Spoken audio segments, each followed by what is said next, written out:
Hello students, कैसे हैं आप लोग। होप कि आप लोग बहुत अच्छे हैं। आज मैं आप लोगों को बताऊंगा कि एक कंज्यूमर जो होते हैं उनके क्या क्या रिस्पॉन्सिबिलिटीज़ हैं। कंज्यूमर्स के रिस्पॉन्सिबिलिटीज़ आपको जानने हैं, जो कि 12th स्टैंडर्ड के जो स्टूडेंट्स हैं उनका एक सब्जेक्ट है बिजनेस स्टडी, जिस पे एक चैप्टर है कंज्यूमर प्रोटेक्शन एक्ट 1986। ये जो एक्ट बना था वो 1986 है। इसका जो एक्ट है वो है 1986 कंज्यूमर प्रोटेक्शन एक्ट। तो कंज्यूमर के राइट्स और एक रिस्पॉन्सिबिलिटीज़, तो राइट्स भी हैं और रिस्पॉन्सिबिलिटीज़ भी हैं। तो मैं इस वीडियो में बताने जा रहा हूँ कि रिस्पॉन्सिबिलिटीज़ कौन कौन से हैं।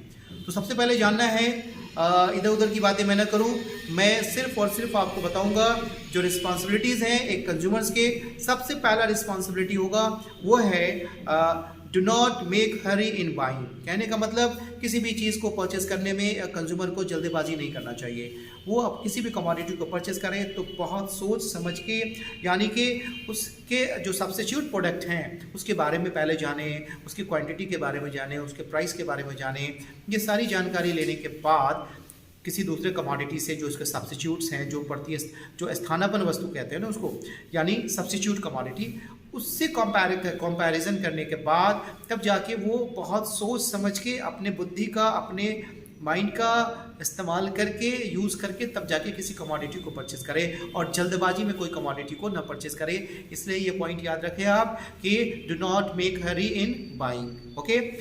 सेकंड है, do not forget to get receipts, guarantee and warranty card. Guarantee warranty card लेना ना भूलें और नहीं रिसिप्ट लेना भूलें, क्योंकि कोई कंज्यूमर अगर किसी कमोडिटी को परचेस करता है तो वो क्या करता है कि उसका रिसिप्ट लेना कभी कभी भूल जाता है, कभी गारंटी वारंटी कार्ड लेना भूल जाता है। तो होता क्या है कि अगर वो गुड्स डिफेक्टिव हो या कुछ दिनों के बाद वो गुड्स ख़राब हो जाए, वो कमोडिटी कुछ भी हो सकता है, ड्यूरेबल हो सकता है, नॉन ड्यूरेबल है, कंज्यूमेबल कमोडिटी है, वो कोई भी चीज़ अगर परचेस करता है हो सकता है कि वो ख़राब हो जाए। तो अगर आपके पास रिसिप्ट रखा हुआ है, गारंटी वारंटी कार्ड रखा हुआ है, तो आप इजीली उसको जा करके रिप्लेस कर सकते हैं, उसका रिपेयर कर सकते हैं, जिसके लिए आपको चार्ज पे नहीं करना पड़ेगा। ठीक है, ये तो मैंने बताया। तो दूसरा रिस्पॉन्सिबिलिटी जो कि एक कंज्यूमर का रिस्पॉन्सिबिलिटी है। थर्ड रिस्पॉन्सिबिलिटी है कि beware from false and misleading advertisement. आजकल क्या होता है कि बहुत सारे मैन्युफैक्चरर्स हैं, सप्लायर्स हैं, जो गुड्स को बनाते हैं, प्रोड्यूसर्स हैं, वो भ्रामक और कहते झूठे जो विज्ञापन है वो देते हैं किसी कमोडिटी के बारे में, और बहुत ऐसे कंज्यूमर्स हैं उस तरह के विज्ञापन को देख करके जो है उनका शिकार हो जाते हैं। पूरी तरह से वो उस कमोडिटी को परचेस कर लेते हैं, लेकिन उनको पता चलता है कि जितना उन्होंने एक्सपेक्ट किया था इस कमोडिटी से, उसके मापदंड पे या उसके अकॉर्डिंग वो कमोडिटी उनको नहीं मिला है, और उसके लिए वो अपना पैसा, अपना धन बर्बाद कर देते हैं। ठीक है, तो ये जो मैंने पॉइंट बताया था कि beware from false and misleading advertisement, ये बहुत है, यानी कि झूठे और भ्रामक विज्ञापनों से एक उपभोक्ता को, कंज्यूमर्स को बचना चाहिए। इसके बाद है नेक्स्ट, कभी कभी क्या होता है कि कंज्यूमर्स को अपनी रिस्पॉन्सिबिलिटी नहीं पता होती है। राइट्स तो जानना ही है, लेकिन रिस्पॉन्सिबिलिटी भी है। रिस्पॉन्सिबिलिटी जानना बहुत ही ज़रूरी है। आज नए ग्राहक जो हैं या कंज्यूमर्स हैं जो कमोडिटी परचेस करते हैं, तो उनको उसके अधिकार, ठीक है, की जानकारी होनी चाहिए, उसका नॉलेज होना चाहिए, और दूसरी बात उसकी रिस्पॉन्सिबिलिटी, जो उसके उत्तरदायी हैं, उत्तरदायित्व जिसको कहते हैं, वो भी उनको पता होना चाहिए। उसके बाद नेक्स्ट मैं बता दूं, जो रिस्पॉन्सिबिलिटी है वो है कि अगर आपके साथ कभी फ्रॉड हो रहा है या आप शिकायत कर रहे हैं कि आपको सही गुड्स नहीं दिया गया है, या सही कमोडिटी नहीं दिया गया है, या सही सर्विस नहीं प्रोवाइड किया गया है, तो इमीडिएट कांटेक्ट करना है कंसर्न जो ऑफिसर्स हैं। कहा गया डायरेक्ट, या कह सकते हैं कि contact immediately to the concern officers. जो कंसर्न ऑफिसर्स हैं, जो संबंधित अधिकारी हैं, उससे अगेंस्ट कंप्लेंट्स एंड ग्रीवांसेज हैं, आपके कोई शिकायतें हैं, तो आप इसके बारे में आप उन्हें बताएं, उन्हें इन्फॉर्म करें। ठीक है, नेक्स्ट हमारा है वो है अवेयरनेस टुवर्ड्स राइट्स, यानी कहने का मतलब कि अधिकार के प्रति सजगता होना चाहिए। यानी कहने का मतलब हर एक उपभोक्ता को पता होना चाहिए कि उसके राइट्स क्या हैं।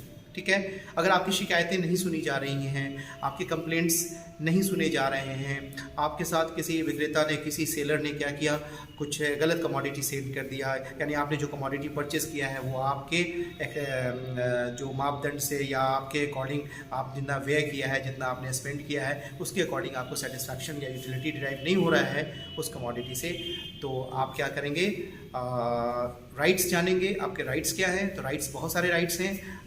कंज्यूमर प्रोटेक्शन एक्ट के अकॉर्डिंग कम से कम 6 राइट्स हैं जो मैं नेक्स्ट वीडियो में बताऊंगा। लेकिन इसमें आपको याद रखना है कि हर एक उपभोक्ता को, हर एक कंज्यूमर को अपने राइट्स के प्रति अवेयर होना चाहिए।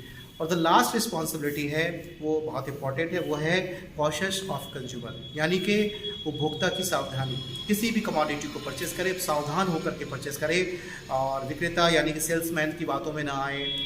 वो तरह तरह की बातें करके आपको कमोडिटी को सेल करना चाहेगा, क्योंकि उसका मोटिव होता है सेल वॉल्यूम को बढ़ाना, ठीक है। वो ये नहीं चाहता है, क्योंकि आजकल मार्केट में डुप्लीकेसी बहुत ज़्यादा है।